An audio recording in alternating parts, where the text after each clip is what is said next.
Hey guys, I'm Cassie Cameron, founder of Mind High Club, and here I am with Gorrow, mindfulness and meditation teacher, Ayurvedic health coach, and founder of the Conscious Club. And today we're going to explore what is consciousness and what does it mean, and really interesting topic. So thanks for coming, Gary. Okay, so what do people mean when they talk about consciousness or talk about expanding their consciousness? That's a hard one to answer. Loaded question. Yeah, I mean, science itself is a little bit unable to arrive at a universal accepted definition of what consciousness actually is. Wow. But from an ancient tradition or perspective from the Vedic tradition, they would say that consciousness is really the animating power. It's the inner essence. It's what's at the source of all life. And quantum mechanics or quantum physics would say there's a unified field that's sort of at the ground state of all being. Mm-hmm. So to relate to it in more human terms, if you've ever seen someone who's, passed away, you see their body still present, but what enlivened, gave character and made that whole, form mobile and animated and adorable seems to have left. So there's something that's present inside a human being which is beyond our senses to detect. So it's something that moves into a physical form but also has the ability to leave that physical form. So we would say that that's consciousness. And when we look in a mirror, it's very obvious that we're looking very much at a reflection of our physical bodies. Mm-hmm. Whereas meditation, it's more about getting in touch with that essence, the spirit, the consciousness, the being, the soul, the Atma. There's all these different kind of words and terms which are given to describe what that thing is that is at the source or at the heart of that living system or that living being. Right, so consciousness that we're discussing, is that different from the mind? Yes. Okay. It's like saying, is the music the radio? Right. The music is expressed through that medium of the radio. So we have consciousness which lives in me, the consciousness that lives in you, that lives in the cactus, that lives in a sunflower. So every physical form is like a nervous system that can express that consciousness in a more dynamic way or a less dynamic way. So, trees, rocks, insects, dust mites, they all exhibit a certain amount of awareness and consciousness and sort of flow. Whereas human beings, we've got a pretty unique, vehicle that we're moving around in. It's quite expressive, it can write music and poetry and dance, and it can do hip hop and all sorts of stuff. So the consciousness that's available through this instrumentality is of a very high order.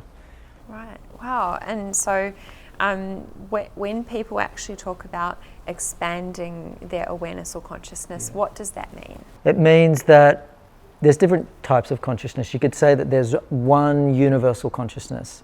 There's one ocean that has many waves that rise on it. So I'm a wave of consciousness, you're a wave of consciousness, but at the ultimate level we're one consciousness. And this has been a theme which has been sort of celebrated in all cultures and wisdom traditions throughout the ages. So we've got universal consciousness, then individual consciousness. And within individual consciousness, you could say that there are grades. You can have low consciousness, high consciousness. Mm-hmm. You can have Donald Trump consciousness, or you can have Dalai Lama consciousness. So there you could see that there's diversity.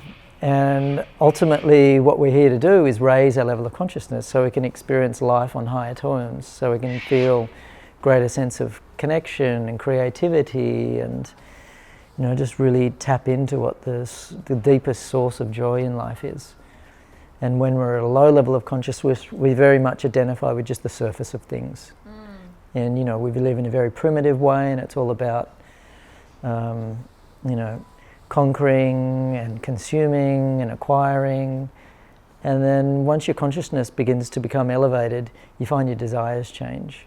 It's more about learning and growing and contributing and being generous and kind and loving and doing things which unify. And so, a good mark of someone's consciousness is their speech and their behaviours. What are they exhibiting? Because very much consciousness defines your speech and your actions.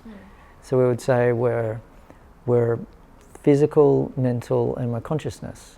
So often people attempt to work from the outside in, I'll acquire this much sort of prestige or status or this car or this, home or whatever it may be, doesn't necessarily change the consciousness. So in ancient culture, they saw the value of consciousness being the primary thing that had the most inherent value.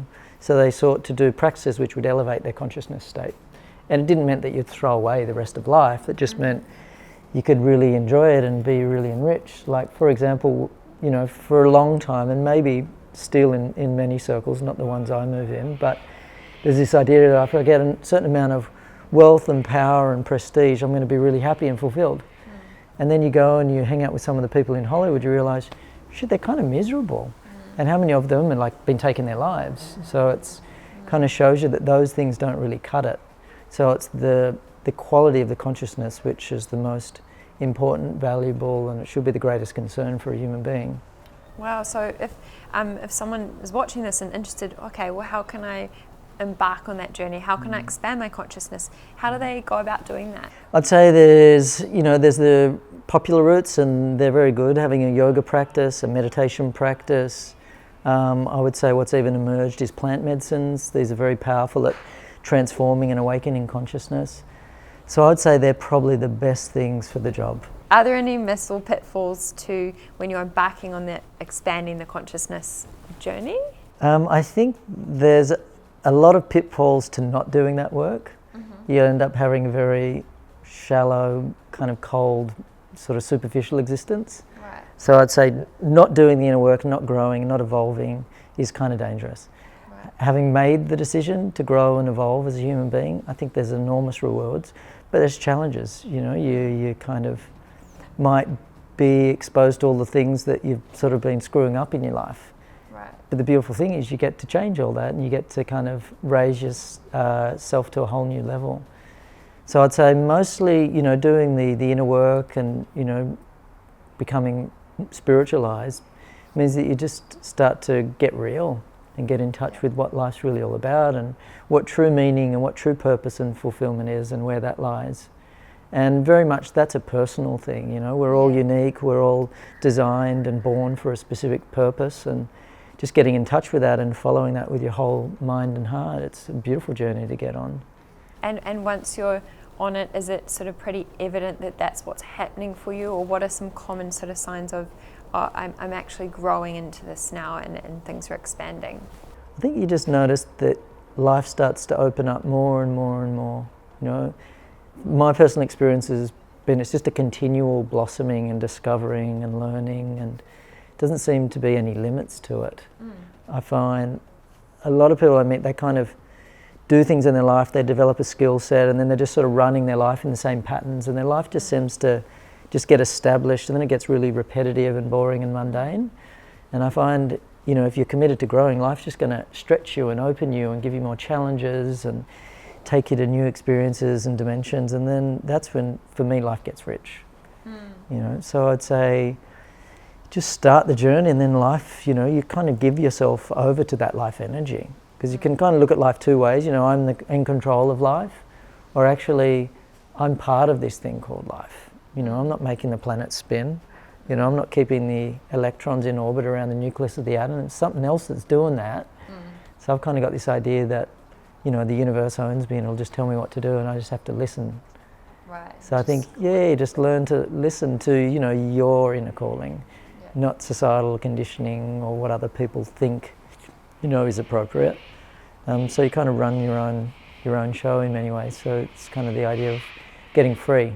Yeah, so following that inner calling and that voice that we all have, or it gets drowned out, by all of that stuff that goes on inside the human brain. Yeah. So the more you spiritualize and go beyond, the physical and the mental noise, you get in touch with the pure voice.